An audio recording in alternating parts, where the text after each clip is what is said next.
This one we're doing 37.14, and I hope you can see what I write because my laptop fell from the setup I had and I don't want to do it again. So it's just going to be far away. So the first one asks us, it wants to know what is the length that is measured by someone on Earth when someone in space is measured to be 2 meters tall, and the speed of the spaceship is going 0.91 times the speed of light. But then when we put it into this equation, the c's just cancel out, and we're just left with 1 minus 0.91 squared.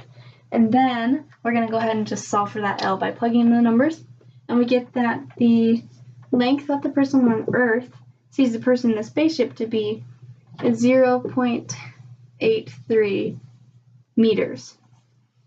And then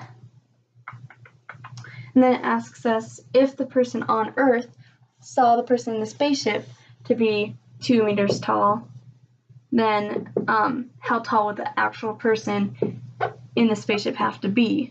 So we just pretty much do the same equation, but mess with a few numbers, and then we divide by the square root here, and we get that the length that the person would have to be in the spaceship for someone on Earth to see them as 2 meters would have to be, where did it go?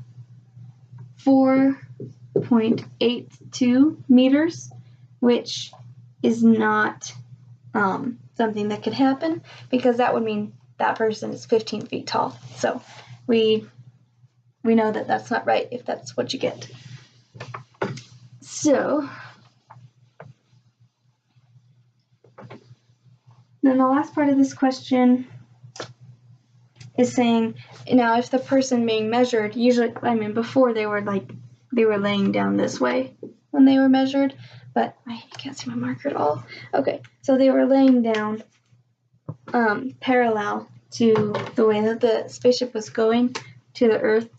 So here's this. And they were measured to be their 2 meters.